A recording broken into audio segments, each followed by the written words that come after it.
Bom dia a todos e todas. Nós estamos iniciando o seminário Passado e Futuro dos Sistemas Distribuídos e seus Algoritmos. Esse seminário é uma iniciativa do Laboratório de Sistemas Distribuídos, da UFBA, que completa 30 anos, hoje, dia 9 de maio.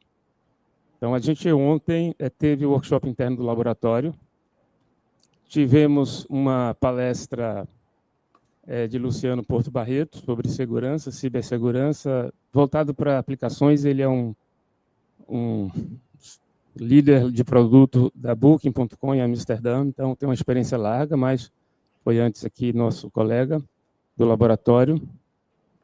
E aí tivemos várias apresentações durante todo o dia sobre pesquisas em andamento aqui no laboratório. Essas apresentações, elas foram locais, agora a palestra de Luciano foi transmitida e está disponível também no YouTube.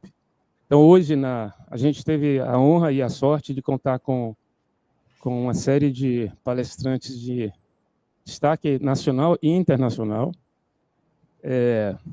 Vamos começar hoje a palestra com essa sessão com o colega Jorge Abelém. Muito bem-vindo e muito obrigado, Abelém. Abelém é um professor titular da Universidade Federal do Pará, um colega muito atuante na área de redes e sistemas distribuídos no Brasil e tem liderado essa iniciativa, né, de trazer o assunto de redes quânticas para a nossa comunidade, com projetos, e tem feito várias workshops, palestras, publicações.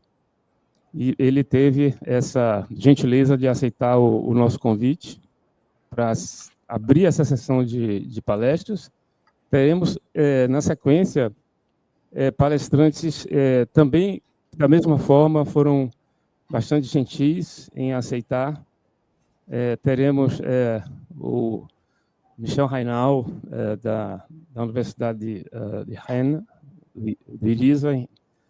Michel Reinal é uma figura mundialmente conhecida, tem 13 livros na área de computação distribuída e a liderança reconhecida mundialmente. Depois temos o Kai Hannenberg, que é da Universidade de Frankfurt, na Alemanha, também professor visitante na Universidade de Tóquio, no Japão, e foi eleito presidente da Federação Internacional para Processamento de Informação. Kai é um grande especialista na área de segurança e lidera projetos europeus importantes na área.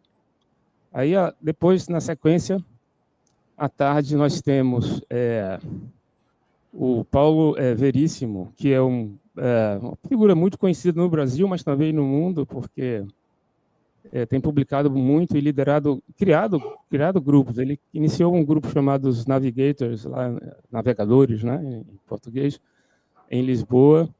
Depois criou um grupo de resiliência em computação distribuída na Universidade de Luxemburgo, onde ele passou vários anos. Depois foi para a Claust University, na Arábia Saudita, criou também um grupo de resiliência, uma universidade muito emergente, muito forte hoje em dia, muito bem estruturada. E agora ele está de volta a Portugal. Também aceitou e vai falar sobre coisas muito recentes, sobre navegação, também ligada à segurança, navegação autônoma de veículos. Na sequência, a gente tem uma outra pessoa muito importante, que é o Ken Birman.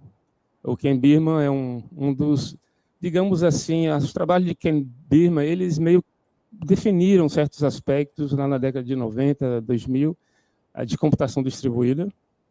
Acho que quase todo mundo ouviu falar aqui do ISIS System, né? Quer dizer, ele fez contribuições com muitas publicações, mas também com muitas tecnologias que ele liderou e são operacionais hoje no mundo todo. Ele é da Universidade de Cornell, nos Estados Unidos, vai estar com a gente também. E, na sequência, teremos o Paulo, eu já falei do Paulo, tem também Débora Saad, uma professora da Federal Fluminense, que é uma liderança nessa área de tecnologias digitais assistivas. Tem uma interação muito forte com a área de saúde, lidera projetos importantes no Rio de Janeiro, no estado do Rio, e vai também estar conosco. Não é? Então, a gente tem um conjunto de palestras E qual é o nosso objetivo com essas palestras? Não é? Primeiro, proporcionar para o nosso público aqui da Bahia, local, da Universidade Federal da Bahia, mas também para o público brasileiro em geral, informações sobre a história, né, o que os sistemas distribuídos e os algoritmos, em particular, como eles têm evoluído nesse tempo, né, e aí a gente tem essas pessoas que eu mencionei, elas têm experiência muito forte com isso, notadamente o Michel Reinal, que ele traz a visão da computação distribuída do ponto de vista dos algoritmos, não é?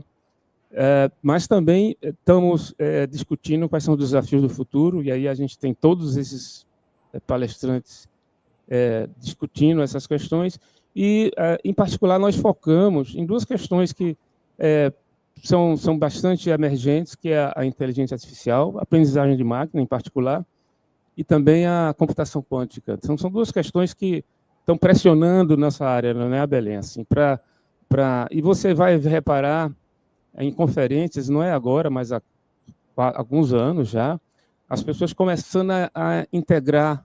IA já é uma coisa muito antiga, a gente já usa IA há muitos anos para resolver questões de computação distribuída, né? E aqui no laboratório mesmo, em 2004, a gente publicou um artigo com redes neurais para detectar falhas de processo, isso intensificou muito com as LLMs, com os modelos de linguagens grandes. Mas aí a computação quântica, essa realmente, para mim, é um desafio enorme, porque vai mexer em modelos computacionais.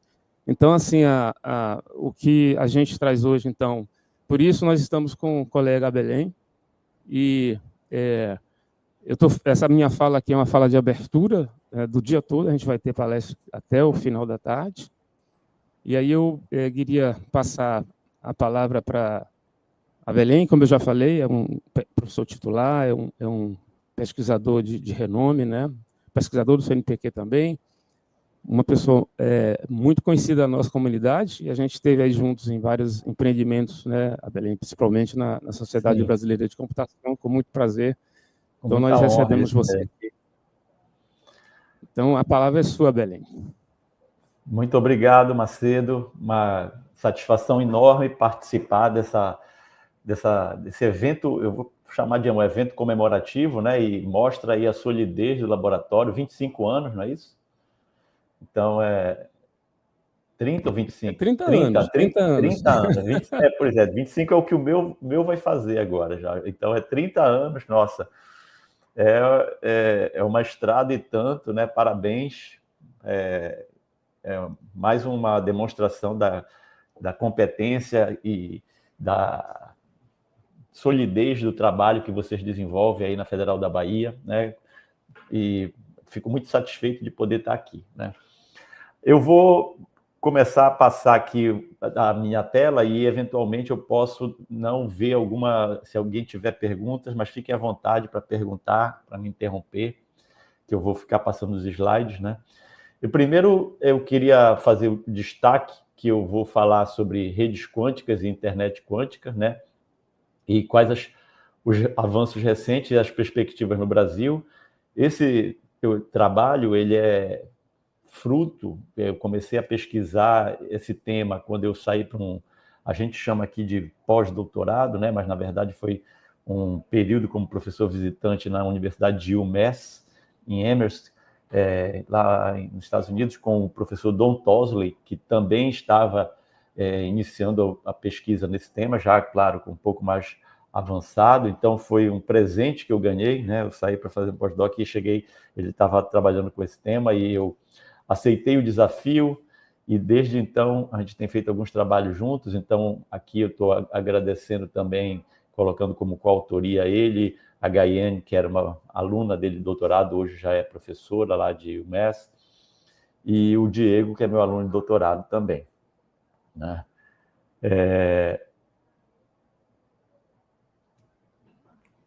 Eu falar rapidamente, né? O Macedo já me apresentou. Eu sou professor, eu sou engenheiro eletricista de formação básica, né? Mas fiz toda a minha pós-graduação, mestrado, doutorado na área de ciência da computação. Hoje eu sou professor titular também na Faculdade de Ciência da Computação, aqui na UFPA, pesquisador do CNPq. E eu coordeno um grupo de pesquisa que é chamado GERCOM, né, que é Grupo de Pesquisa em Redes de Computadores e Comunicação Multimídia.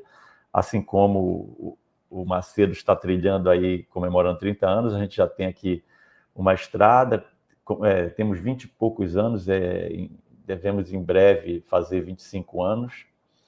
Esses aqui são os alunos que aceitaram o desafio de trabalhar com redes quânticas, né? A gente está criando um grupo forte aqui. O Diego é o aluno de doutorado, os outros são alunos de iniciação científica. Arthur, tem 2 Arthur, o Pimentel, o Negrão, a Poliana, o David, e a gente vem agregando mais gente aí ao time.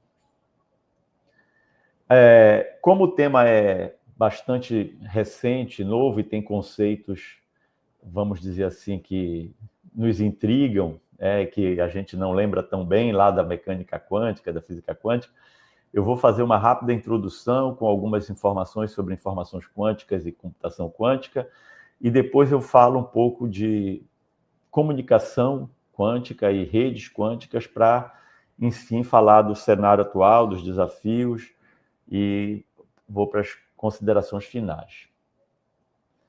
Bem, primeiro é importante a gente entender, né, qual a principal motivação para uma internet quântica ou para redes quânticas, né? O Macedo colocou bem que a computação quântica vem aparecendo aí como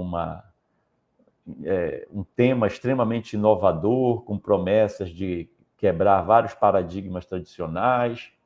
E onde é que a comunicação quântica se encaixa nisso, se associa com isso, né? Primeiro, bem, é importante a gente dizer que a principal motivação para o contexto da comunicação quântica e posteriormente para uma internet quântica é habilitar aplicações que estão fora do alcance da internet tradicional, ou seja, aquelas aplicações que a princípio não são habilitadas ou possíveis no contexto da internet tradicional, né? Isso porque a comunicação quântica ela vai oferecer algumas características bem peculiares, como uma comunicação segura, né? E vai também permitir algumas transações que na internet tradicional não eram possíveis. A gente já vai falar sobre isso. Mas o que é importante a gente ter em mente desde já é que a internet quântica ela não vem para substituir a internet tradicional, né? Muito longe disso, ela vem para atuar em paralelo, justamente para atuar e habilitar aplicações que na internet clássica não são aplicações possíveis, né? Esse é o foco da internet quântica. E de que aplicações nós estamos falando, né? Bem, nós estamos falando de criptografia quântica e de aplicações seguras, né? E aí tem algumas aplicações que interessam muito as pessoas que trabalham no contexto de sistemas distribuídos, né? Mas no contexto prático, a aplicação hoje que é a mais popular e que já está além de estudos e já tem produtos efetivamente comerciais no mercado é a distribuição de chaves quânticas, né? Essa é a melhor, como eu disse, a aplicação mais popular, né? Mas existem outras possibilidades aí que vêm sendo bastante exploradas, né? Como o dinheiro digital, como eles chamam, no contexto quântico, que traria maior segurança e maior dificuldade de burla, né? Aplicações distribuídas quânticas, de uma maneira geral, são aplicações que trazem perspectivas muito desafiadoras e inovadoras para o contexto da computação, né? Uma delas é a computação cega, né? No contexto quântico, isso viabiliza, por exemplo, se garantir que segredos comerciais possam ser testados. Só para vocês entenderem melhor esse contexto, imaginem que os computadores quânticos, os primeiros que estão surgindo, são computadores caríssimos, enormes, que vão ficar instalados em alguns lugares com controle de temperatura, etc., né? E para ter acesso a esses computadores, isso vai ser feito através da nuvem, né? Através das redes, da internet de uma maneira geral.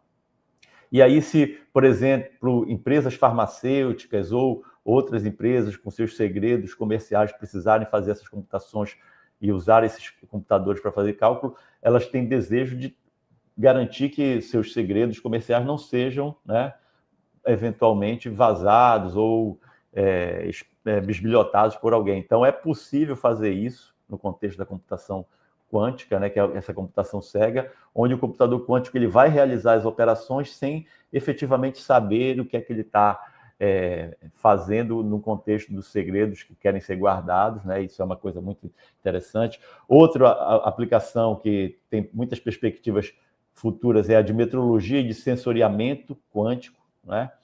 Os sensores quânticos são extremamente sensíveis, muito mais sensíveis do que os sensores tradicionais, então trazem perspectivas fantásticas aí no contexto de sincronização de relógios, de identificação de qualquer abalozinho, né, que venha a ocorrer, né, para serem realizados. E, além disso, claro, qualquer tarefa que requer coordenação, eleição de líder, obtenção de consenso, geração de números efetivamente aleatórios, isso todos são aplicações que a computação quântica ela tem condições de fazer de uma forma muito mais efetiva, muito melhor, né, muito mais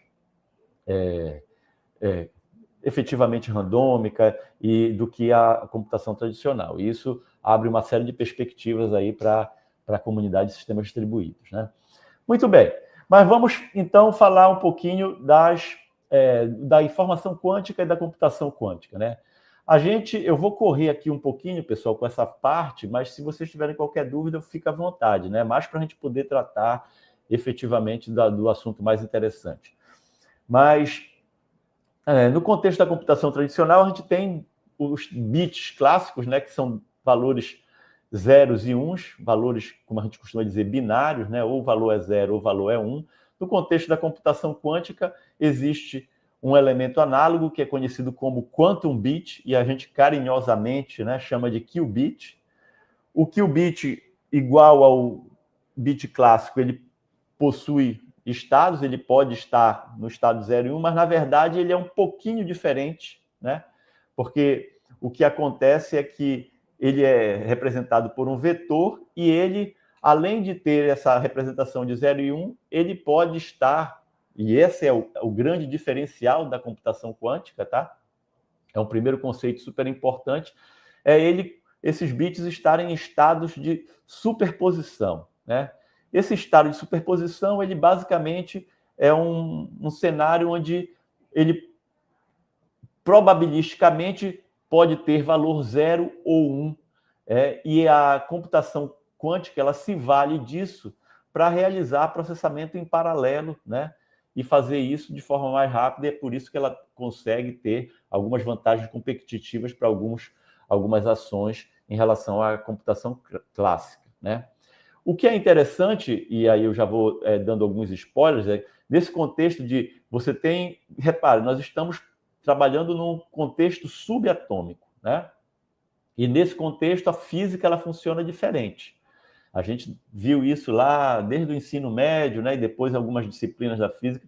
E a gente é importante ter lembrança desses conceitos, porque nesse contexto subatômico a gente tem essa particularidade, né, de que as partículas elas podem estar nesse estado de superposição, que é o estado balanceado, em que elas podem ser 0 e 1 ao mesmo tempo, com uma probabilidade aí. O que é interessante nesse contexto é que quando essas partículas elas são observadas ou medidas, a gente costuma usar um termo, elas colapsam para um estado clássico, ou 0 ou 1, né? E isso de forma probabilística falando, né? Essa figura que está aqui ao meu lado direito, aqui no slide direito, ela representa um pouco isso, né?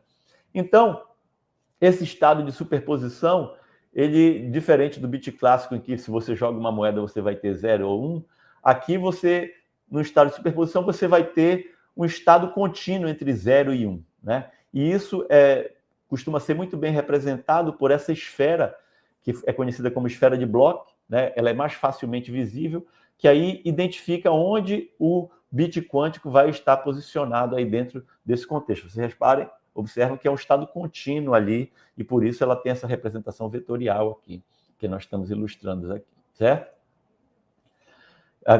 Como eu já disse, após a observação, aí ela colapsa para um modelo clássico, né?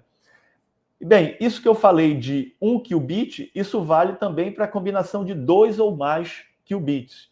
Então, quando num contexto clássico eu tinha 2 bits e aí eu vou ter uma combinação, né, de 4 possíveis estados, no contexto quântico eu também vou ter isso, né, e aí eu vou ter uma combinação de 4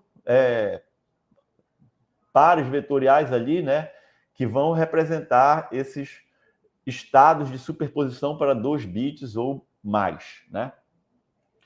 E esses múltiplos bits, ou no caso de 2 estados, quando eles estão nesses estados de superposição, a gente costuma dizer que eles estão nos estados de Bell ou nos estados, ou são pares EPR, né? Isso é um termo usado na literatura clássica no contexto quântico, né? Obviamente.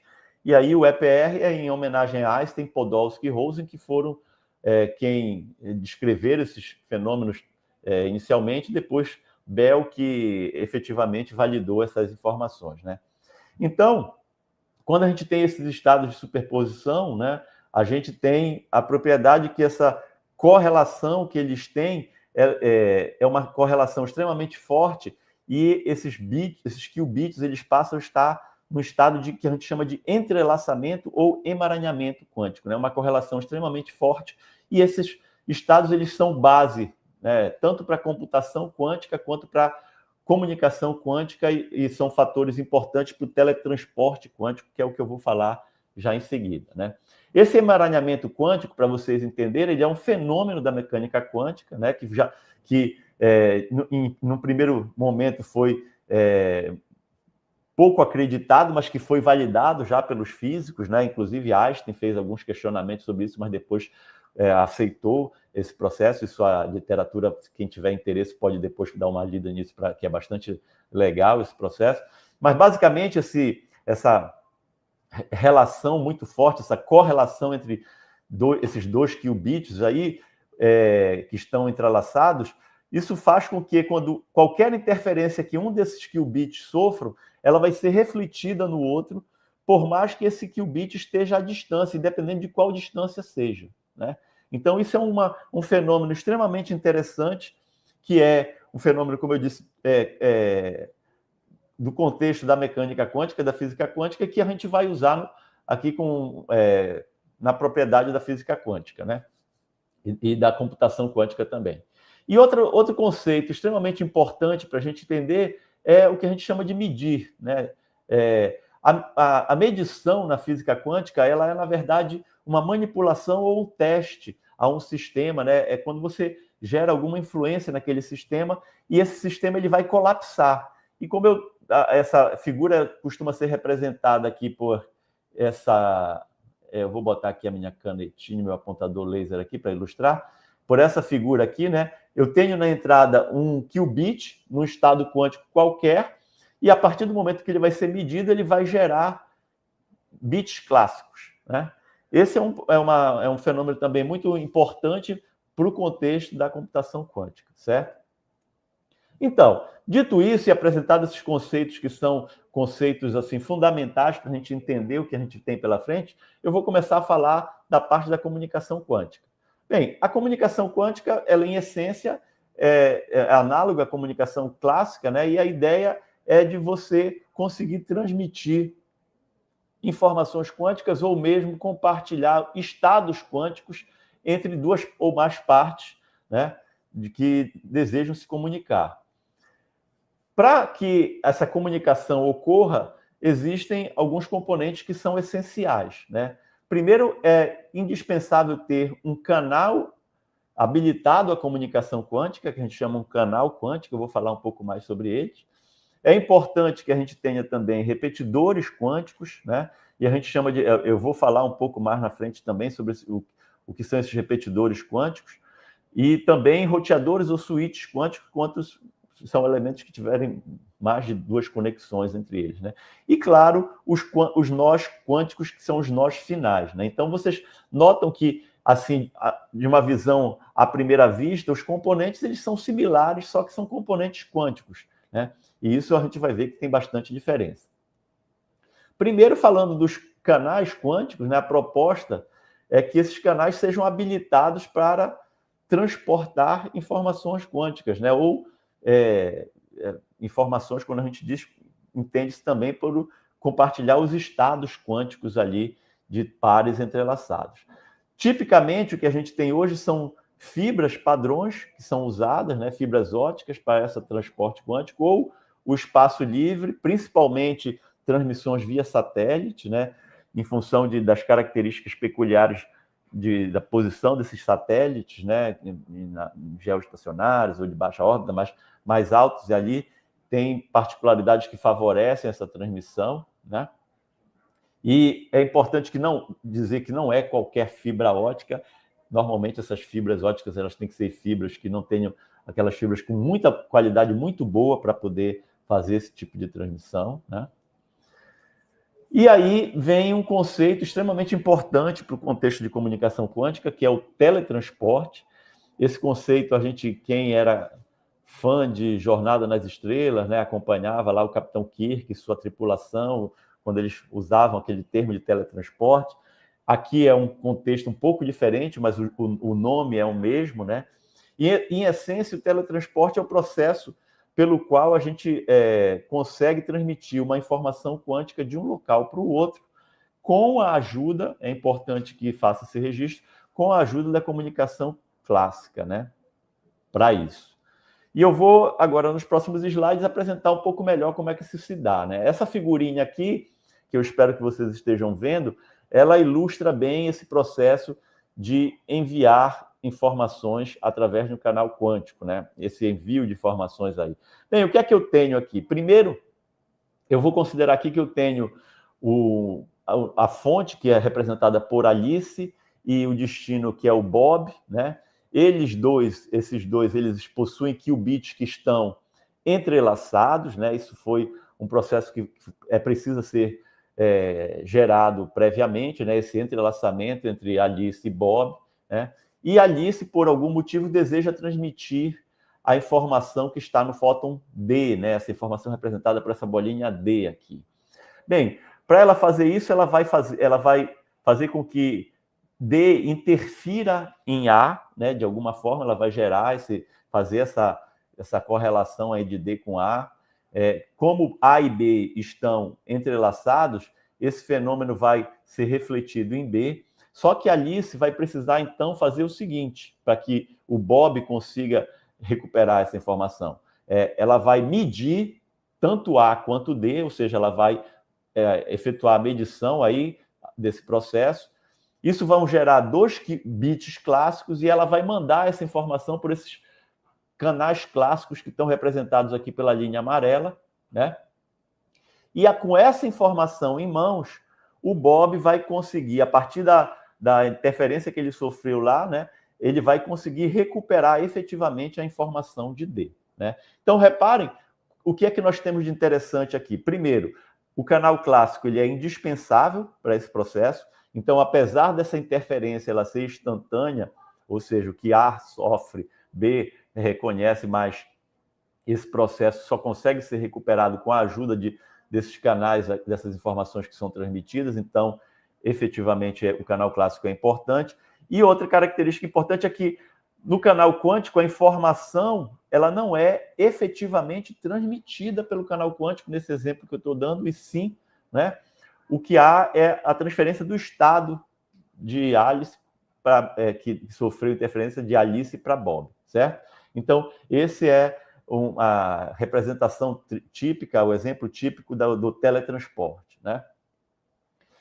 O que acontece é que os qubits eles ainda são figuras, né, assim, elementos extremamente frágeis, né, que têm um decaimento exponencial com a distância, né, representado aqui por essa equaçãozinha que eu estou ilustrando aqui para vocês, né? O que significa que quando a gente quer transmitir a longas distâncias, a gente vai precisar de ajuda de repetidores para poder fazer com que essa distância alcance, para essa informação alcance distâncias maiores, né? Ora, seria tranquilo, aí vocês podem dizer, mas isso é uma coisa que a gente conhece muito bem, né? Fazer essa amplificação de sinais no contexto da comunicação clássica. E eu vou dizer, é verdade, só que no contexto da comunicação quântica é um pouquinho diferente. Por quê? Como existe esse fenômeno que eu já mencionei para vocês, que toda vez que a informação quântica ela é observada, ela colapsa, né? Então, existe como consequência disso que a informação quântica, né, ela não consegue ser copiada, que é basicamente o que é feito num processo de um repetidor clássico, né? Você pega a informação, você recupera, vamos dizer assim, uma informação digital, aí você vai recuperar aquele sinal e retransmitir ele com uma potência nova, né? Aqui, no contexto da comunicação clássica, esse conceito não pode ser feito, porque não é possível copiar a informação quântica, né? Isso é conhecido como um teorema da não clonagem, né?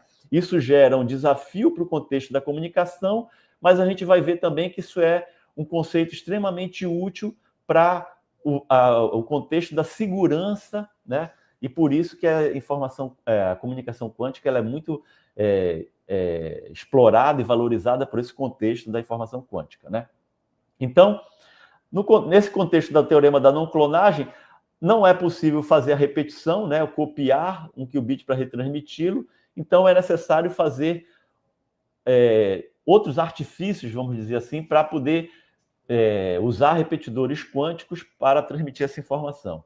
Esses repetidores quânticos, eles vão se valer, então, daquele contexto, né, daquele conceito do teletransporte para fazer isso, né? Mas eles vão fazer isso também num processo um pouco mais elaborado que eu vou explicar agora para vocês, né? Primeiro, é importante a gente entender que para a gente usar o repetidor quântico, a gente vai primeiro garantir que esses qubits que estão envolvidos no processo eles estejam entrelaçados, ou seja, com aquela correlação extremamente forte.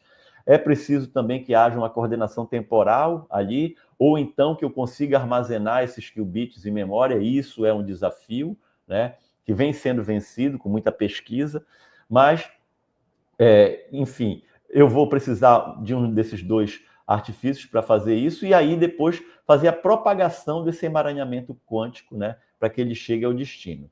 Em outras palavras, quando eu vou usar repetidores quânticos, eu vou precisar fazer um entrelaçamento fim a fim entre os diversos nós que estão envolvidos na comunicação e depois disso fazer o teletransporte, né?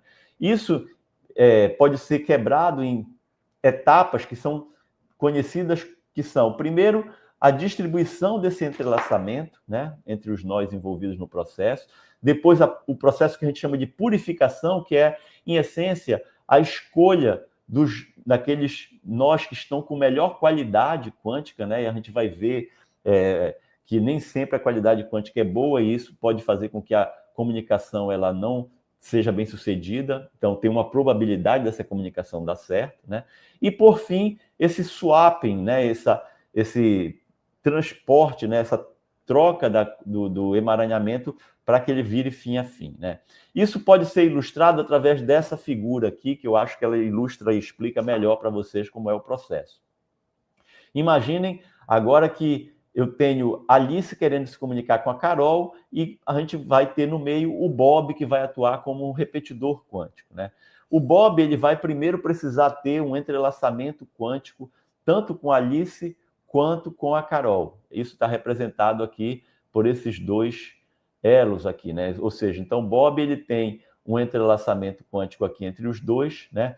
Ele, de forma sincronizada, vai fazer o processo de medida desses dois qubits aqui e ele vai fazer com que esse entrelaçamento se propague, né? Isso é uma propriedade da mecânica quântica, para que ele se estenda e se torne um entrelaçamento entre a Alice e a Carol, certo?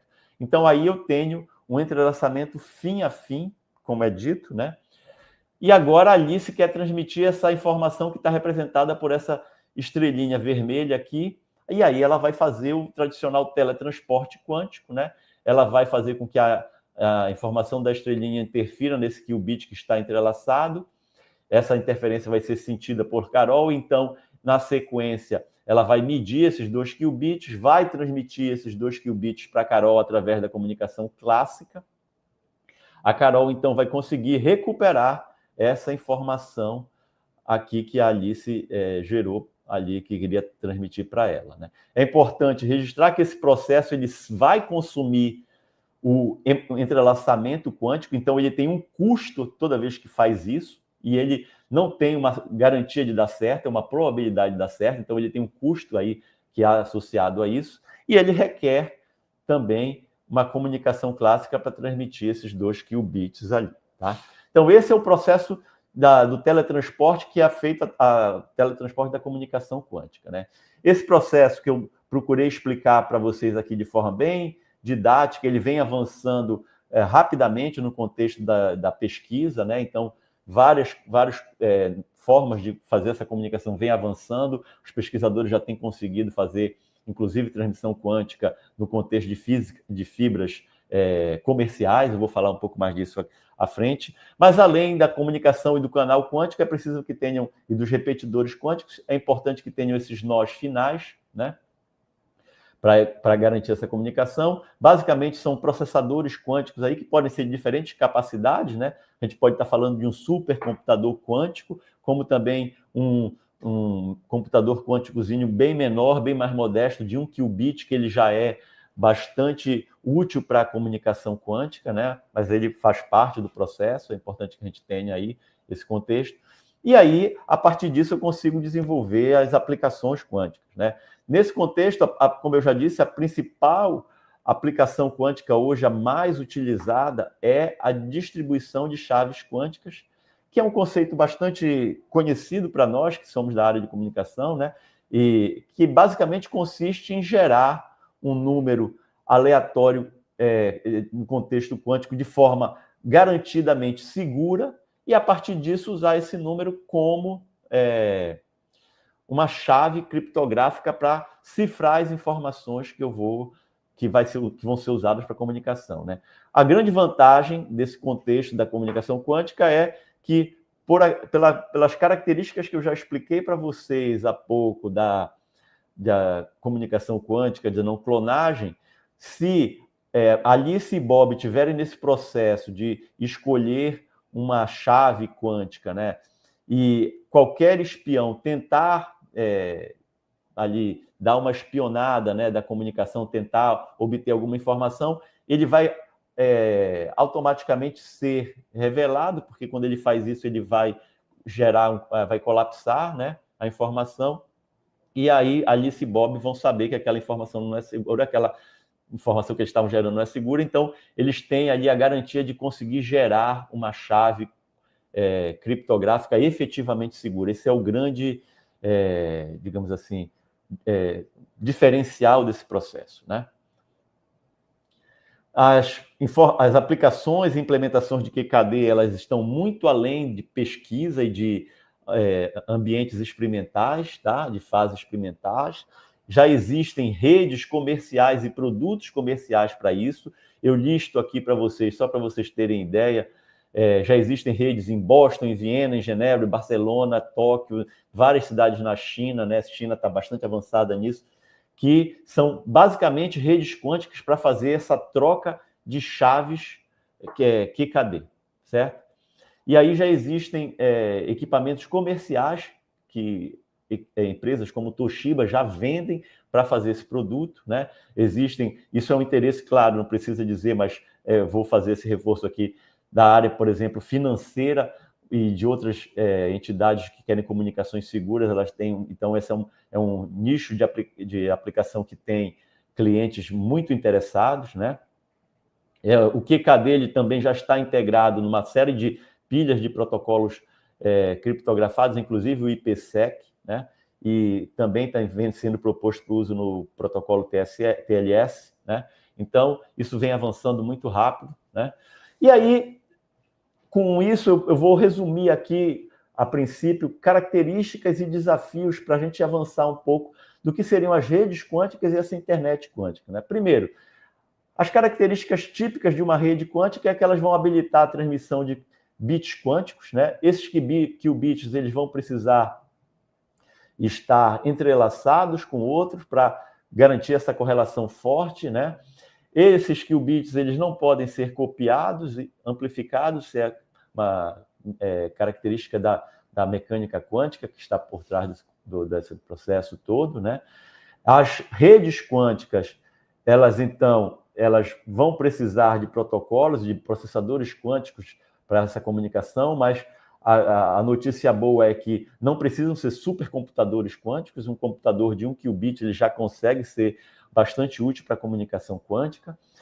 A comunicação quântica e a computação quântica, de uma maneira geral, ela ainda é considerada estar num estado ruidoso, como é que a gente chama, né? Noise, num estado ruidoso, ou seja, já os processos gerados são bastante ruidosos. Alguns começam a dizer que já tem alguns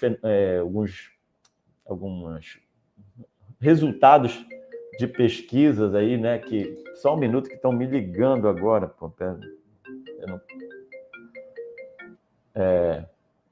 voltando aqui, pessoal, desculpe.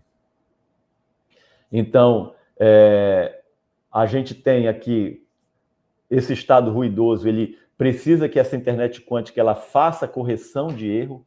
Isso é uma questão fundamental hoje para o sucesso da computação e da comunicação quântica, que é a correção de erro, né? E a notícia boa é que essa correção de erro ela pode ser feita usando muitas vezes abordagens clássicas, né, para fazer esse processo, claro, com alguns ajustes para o contexto quântico. Os desafios que a gente tem nesse contexto, primeiro, é que a gente precisa encontrar soluções melhores para conseguir transmitir qubits a grandes distâncias, encontrar essas aplicações que vão demandar em fazer esse investimento em aplicações quânticas, né? E definir tecnologias para realizar isso, né? Então, em última instância, a base para uma estrutura de uma rede quântica, de uma forma mais geral, de uma internet quântica, ela é muito parecida com a das redes clássicas, né? Eu preciso de um canal quântico, de repetidores quânticos e de nós computacionais finais quânticos, né? E a estruturação dessa rede ela vem sendo feita também em camadas, assim como o contexto das redes clássicas, né? Onde cada camada tem uma funcionalidade para isso. Aqui são algumas propostas, e aí vocês podem dizer, não, mas em que estágio está isso? Bem, isso tem avançado muito rapidamente. Existe um grupo da IETF fazendo pesquisas fortes sobre isso, conduzidas por eu vou já mencionar o nome dele aqui, agora me fugiu, mas só para lembrar, só para ilustrar, já existem 2 RFCs publicadas, bem fresquinhas, uma de 2023, outra de 2024, né? Uma define os princípios arquiteturais da internet quântica e outra define quais os cenários de aplicações para essa internet quântica. Esses cenários de aplicações, eles são aqueles cenários, daquelas aplicações que eu apresentei lá no início para vocês, né? E aqui, basicamente, como é que seria essa pilha de protocolos para a internet quântica, né? A camada física ali que vai cuidar dos dispositivos quânticos, a camada de enlace que vai garantir efetivamente esse entrelaçamento e a geração desse entrelaçamento entre pares vizinhos. A camada de rede já vai ser aquela responsável por obter esse entrelaçamento fim a fim, né? A camada de transporte vai ficar responsável pela entrega dos qubits nesse entrelaçamento fim a fim e a camada de aplicação dando suporte a isso, né? Como eu disse, isso vem avançando rápido. Aqui são essas evoluções dessas RFCs. Existe também uma Internet Draft que foi publicada agora em fevereiro de 2025, que já define uma primeira versão dessa arquitetura multipropósito para uma internet quântica, né? Mas ainda não é uma RFC. E aqui, para mostrar que não é apenas a IETF e a IETF que estão fazendo pesquisas sobre isso, o ITU vem investindo muito nisso, né? Também, principalmente nessa parte de distribuição de chaves quânticas. Então, só para vocês terem uma ideia, já existem mais de 20 recomendações, na verdade, chegam a 40. Aqui são exemplos de algumas delas, né? Todas são recomendações já que definem como é o uso de distribuição de chaves quânticas, inclusive no contexto de redes definidas por software e com uso de IA, tá? E aqui são algumas trilhas de protocolos que vêm sendo propostas por alguns pesquisadores. Esse aqui é o Van Meter, ele é um cara que vem pesquisando isso há muito tempo, ele hoje fica situado numa universidade do Japão, né? E ele é quem lidera o grupo de pesquisa lá da IETF, junto com a Stefan Wenner, que é uma professora que trabalha lá na Universidade da Holanda, Delft. Né? Eles têm equipes muito grandes e vêm propondo uma série de evoluções nesse contexto, né? Notam aqui a similaridade da arquitetura TCP/IP, né? A Stephanie Wenner, em especial, a arquitetura proposta pelo grupo dela, em Delft, é muito semelhante com aquela que eu expliquei há pouco, né? E lembra muito a arquitetura TCP/IP, eu já falei sobre isso. E qual é o estado da arte que a gente tem hoje? Eu já adiantei para vocês que a gente tem equipamentos QKD de nível comercial, né? E redes metropolitanas também funcionando para produtos comerciais, né? A gente já tem produtos comerciais para fazer essa comunicação quântica a distâncias de centenas de quilômetros, mas tem em laboratórios alcançando distâncias muito maiores que isso. Os chineses, por exemplo, já conseguiram, via satélite, distâncias bem maiores do que essa aqui, inclusive, né? Esse continua sendo esse desafio, o grande desafio continua sendo garantir e desenvolver soluções estáveis para essa comunicação a longas distâncias, né? E obter mais funcionalidades que o QKD, mas aqui são 2 exemplos de equipamentos, tá? Comerciais já disponíveis no mercado. Aqui alguns exemplos de fabricantes que têm atuado no mercado em diferentes camadas. Também existe uma gama de startups que estão desenvolvendo os produtos para isso.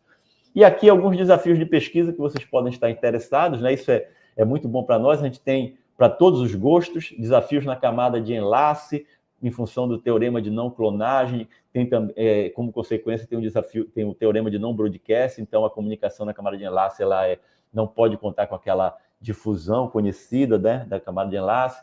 No nível de roteamento também o uso de questões estáticas versus oportunísticas, ou mesmo o uso do roteamento. Reparem que as métricas para o roteamento aí, elas são bem diferentes das nossas tradicionais. Eu tenho que levar em conta a qualidade do entrelaçamento quântico, por exemplo, a purificação pode ser decisiva para eu ter uma comunicação mais bem sucedida. A camada de enlace também tem uma série de desafios aí.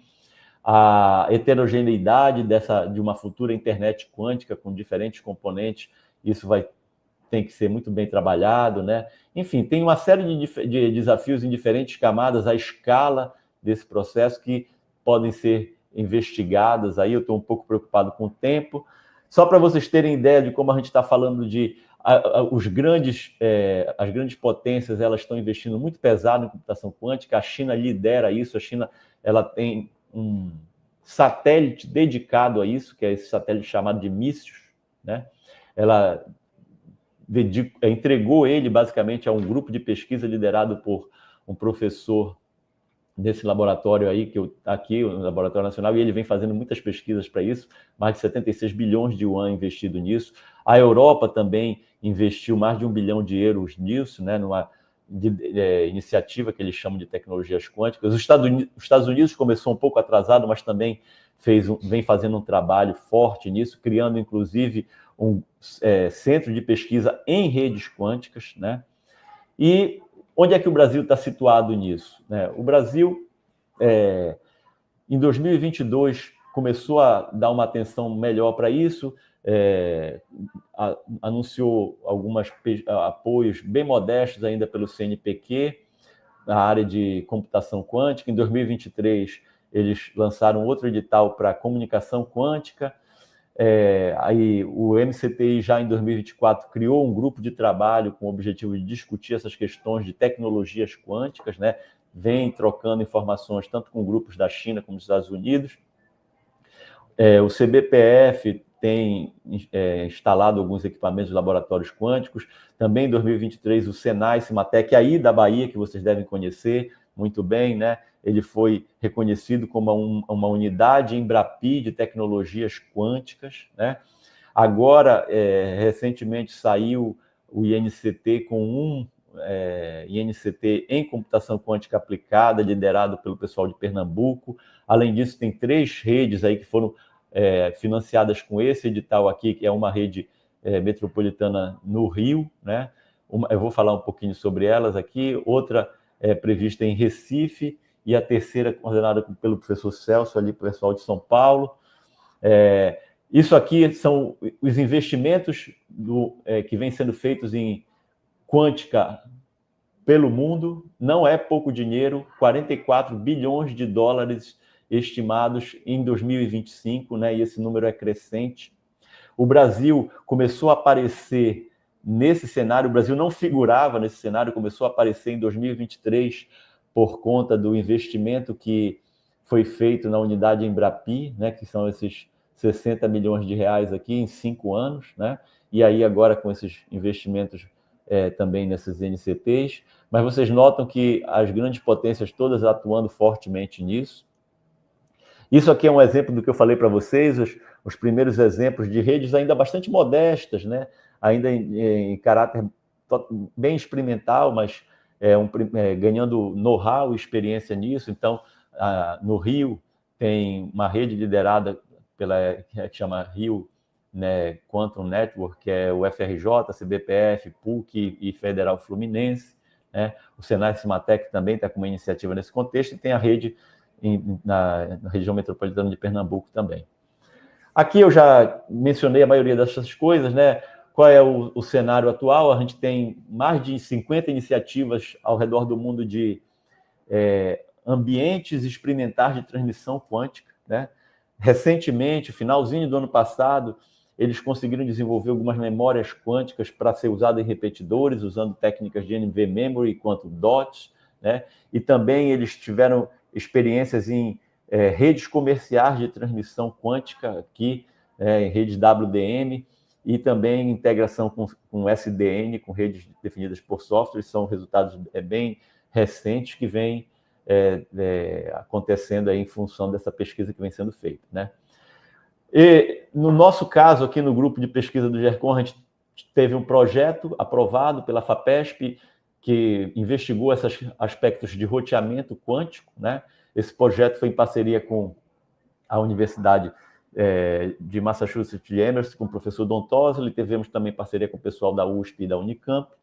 E esse projeto terminou agora no finalzinho de 2024, a gente continua trabalhando com isso, né?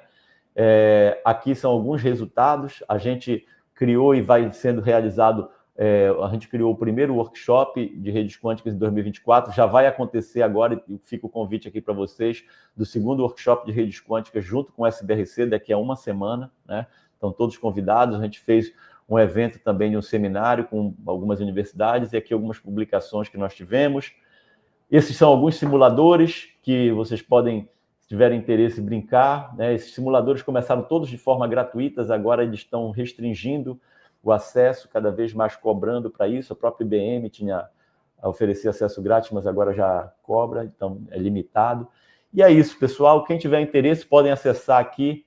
Esse é o endereço do nosso grupo de pesquisa aqui, QuantumNet GERCOM FPABR. Lá tem muita coisa do que a gente vem fazendo. E eu fico disponível, volto aí para vocês, fico disponível a perguntas. Muito obrigado pela excelente palestra, Belém.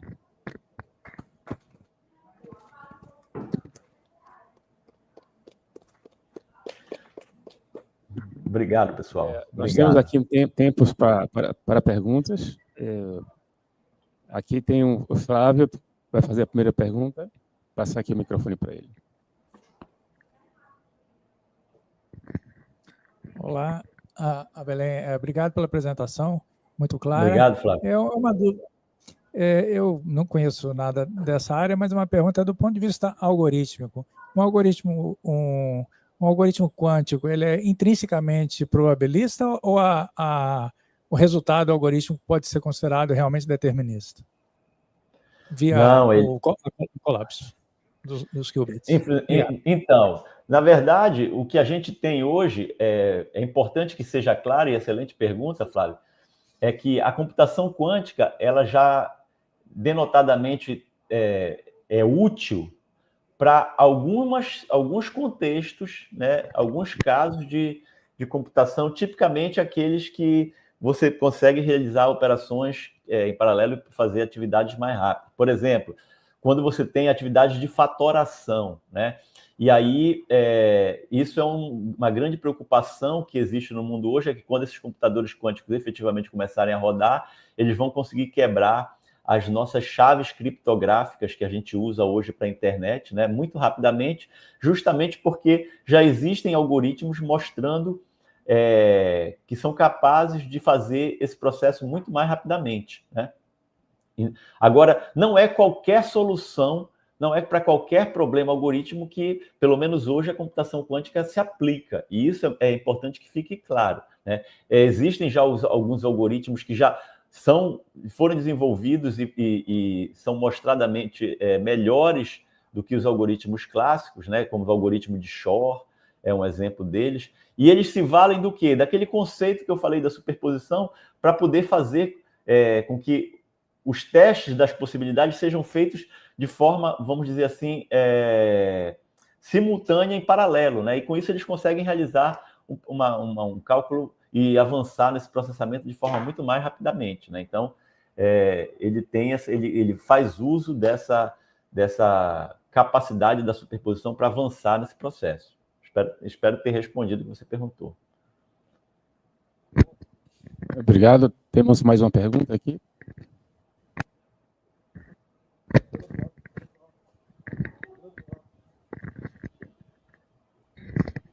Bom dia, professor. Bom dia. Tenho 4 dúvidas que eu fui... Fala mais perto do microfone, por favor. Isso, vou te ouvir melhor. Eu tenho 4 dúvidas. A primeira delas é que se o estado do qubit ele colapsa aleatoriamente na leitura, como é que você garante que vai recuperar a informação correta? Eu li alguma coisa sobre transformada quântica de Fourier, mas não vi nenhuma explicação do funcionamento. Então, o que acontece é o seguinte: você trabalha com o estado de probabilidades, né? E o que você vai fazer é manipular esse processo para que a probabilidade de você ter a resposta que você quer seja a maior possível, certo? Entendi. A segunda é como é que é feito o entrelaçamento e quanto tempo ele persiste? Acho que com ele.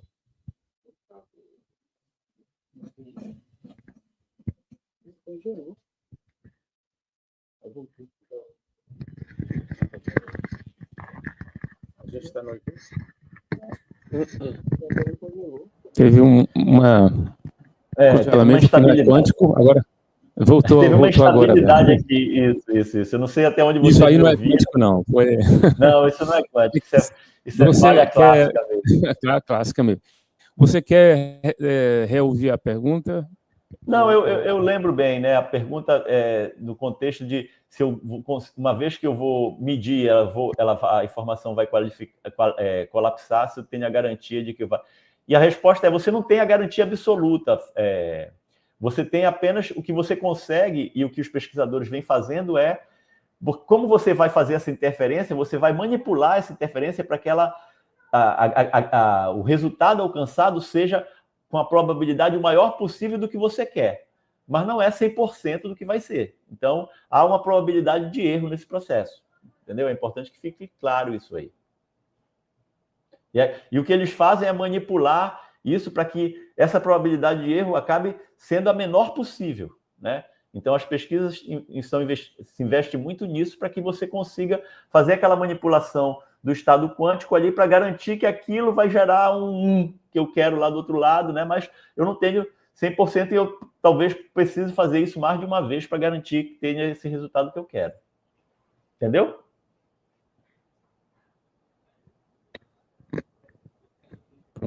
Mais alguma coisa? Era 4, ele só falou de uma. Espera que eu vou passar para ele. Eu tenho um comentário depois para fazer também. Dá. A segunda como é que é feito o entrelaçamento quântico e quanto tempo ele persiste? Então, como é que é feito? Eu procurei explicar para vocês ali, né?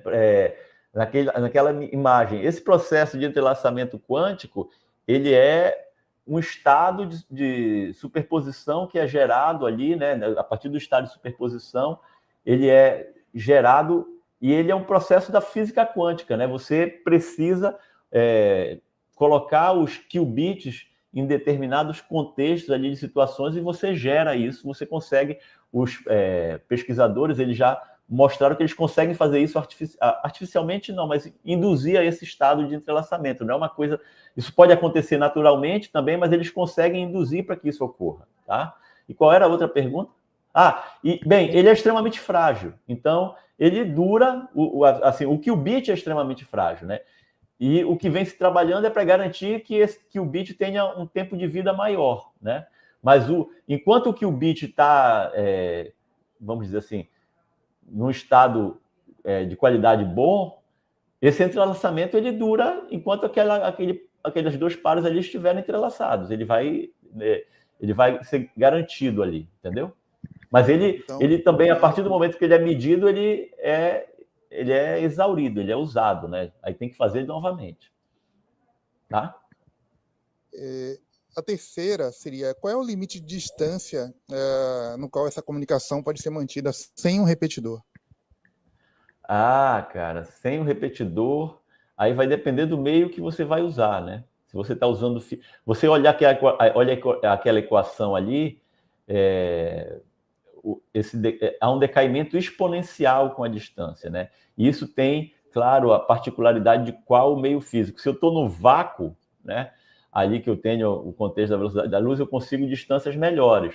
Mas se eu uso a fibra ótica, por exemplo, eu vou ter ali, em função da qualidade da fibra, um decaimento que vai ali ser de alguns metros, algumas centenas de metros, alguma coisa do gênero, né? Claro, vai depender da qualidade da fibra e de outros aspectos ali, ok? Obrigado.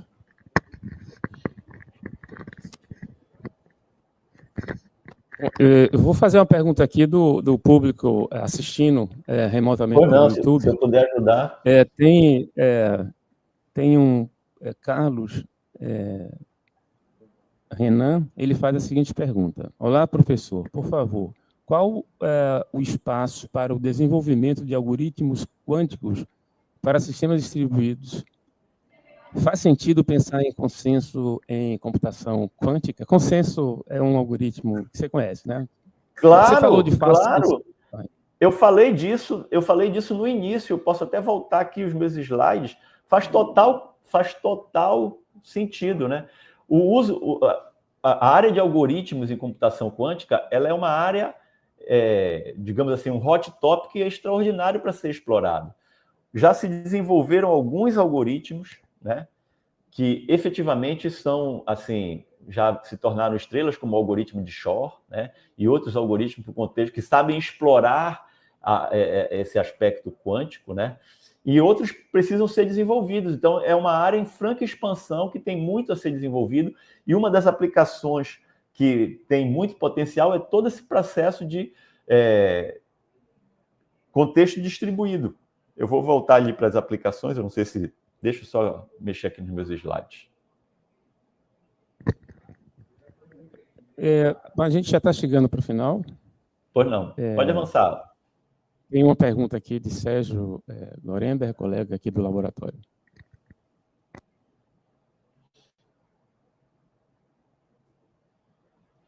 Oi, Sérgio. Não estou te ouvindo. Oi, Abelém, tudo bom? Agora. Primeiro, agradecer a palestra, ótima. Eu tenho, na verdade, uma curiosidade para tentar entender melhor, que é quando você transmite um quantum, um bit via um canal quantum, mas você usa ou fibra ótica ou rede sem fio. Como é que é isso em termos de codificação? Uma vez que sinal sem fio, você tem ondas, mas que são mapeadas para zeros e uns. Então, a informação quântica, ela é mapeada sobre zeros e uns, ou você tem uma codificação diferente? Então, existem várias... Isso é um ramo de pesquisa, né? Basicamente, você transmite fótons, que são partículas de luz, né? Partículas subatômicas de luz que você vai usar ali nesse processo de transmissão, né? E aí, a fibra ela precisa, lógico, ter uma qualidade muito boa para isso, você precisa ter dispositivos adequados na ponta também para fazer essa iluminação da fibra, né? Então, e outra questão é que, como eu expliquei aqui nos meus slides, eu vi que ele não fica animado, né? Você, muitas vezes no canal quântico, você não transmite a informação quântica, mas o que você está transmitindo é o estado quântico que que sofreu aquela interferência de um lado para o outro, né? E isso é uma coisa bem peculiar da comunicação quântica, né? Mas, basicamente, quando você está falando de transmissões de informação, respondendo objetivamente a sua pergunta, você está usando ali fótons de luz, né? E aí você tem diferentes formas de usar isso. Você pode usar diamantes, você pode usar cristais extremamente... Enfim, tem várias técnicas ali para fazer esse processo, tá? Eu esqueci seu nome. Sérgio, né? Sérgio, isso. Valeu, obrigado. Eu espero ter respondido a tua pergunta. Obrigado. Eu vou fazer um comentário... Fica à vontade. Explorar um pouco mais um lado um pouco menos técnico, talvez na área da computação, e também de leigo no geral. Mas há alguns anos atrás eu li um livro do Amit Goswami, eu não sei se você conhece, chamado Ativismo Sim. Quântico.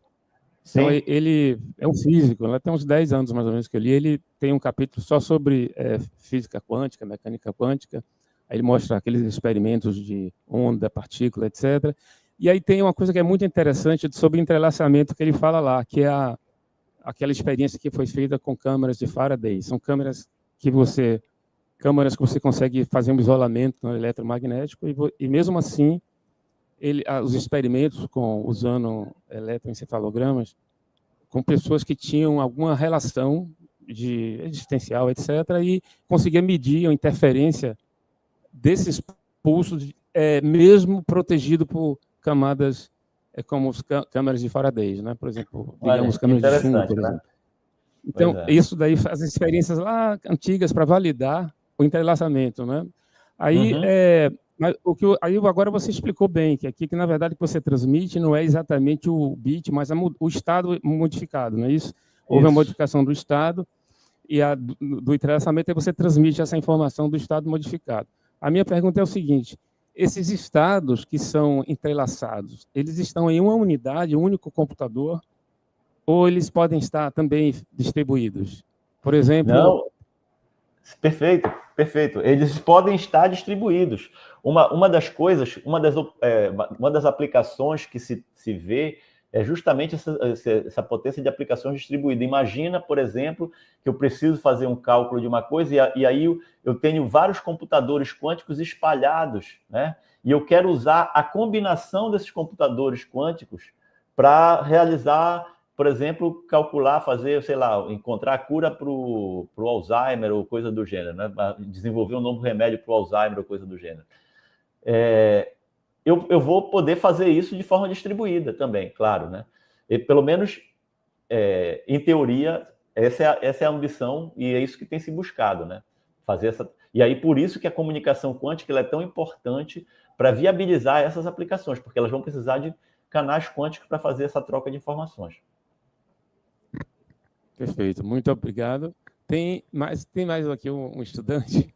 É a última pergunta, porque nós temos o nosso palestrante francês já aqui na sala esperando, e dada a relevância do tema e a curiosidade.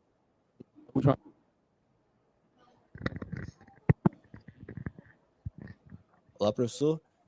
Olá. Minha pergunta ainda é relacionada à transmissão de dados.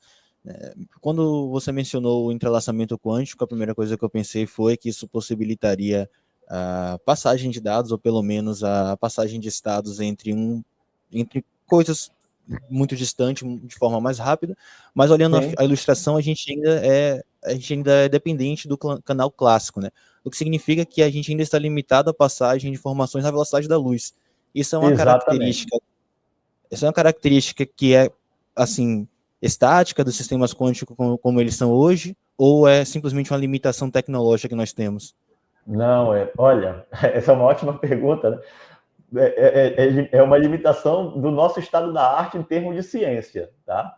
Vai que aparece alguém mas por enquanto você precisa do canal clássico para recuperar essa informação. Inclusive, isso foi um grande questionamento que intrigou Einstein, porque a princípio se surgiu aquele questionamento, quer dizer então que como existe esse entrelaçamento, essa correlação tão forte, eu vou ter uma transmissão que é mais rápida do que a velocidade da luz. E Einstein mostrou que nada era mais rápido. Então, Einstein se debruçou muito sobre isso, né? Fez uma série de pesquisas, etc. e tal, e acabou que alguns pesquisadores também ajudaram nesse processo e viram que não. Esse processo de comunicação ele não é mais rápido que a velocidade da luz. Ele também é limitado pela velocidade da luz. Beleza, obrigado. Só um pedido de recomendação. Você tem alguma recomendação de obra para quem é leigo assim no assunto? Então, tem vários materiais sobre isso, né? Agora você consegue. A gente publicou um livro, um mini curso no SBRC de 2020, que foi fruto, inclusive, desse projeto. Esse mini curso está gravado e tem um capítulo de livro que está nos anais lá da SBC, do SBRC, que você pode dar uma consultada. Lá tem muitas referências sobre isso, né? E tem um material bem interessante também para essa parte de comunicação quântica e de computação quântica, com um pouco mais de detalhes. E o nosso site também dá uma olhada no nosso site, que a gente tem lá uma boa quantidade de referências sobre isso. Macedo, com você.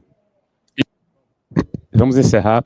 Bom, quem sabe a gente vai ter computadores dentro de câmeras de Faraday e mesmo assim se comunicar, né? Que é a experiência lá da validação que eu falei. E aí, realmente, né? Não é a velocidade da luz, é uma coisa que ultrapassa isso.